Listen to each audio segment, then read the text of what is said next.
फंदी से संबंधित कोई ऐसी घटना जो आपको प्रोत्साहित या उद्वेलित करती हो?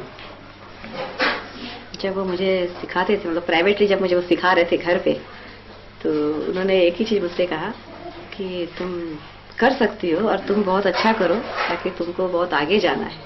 ये हमेशा गुरुजी कहते रहते थे, हमेशा उत्साहित किया उन्होंने।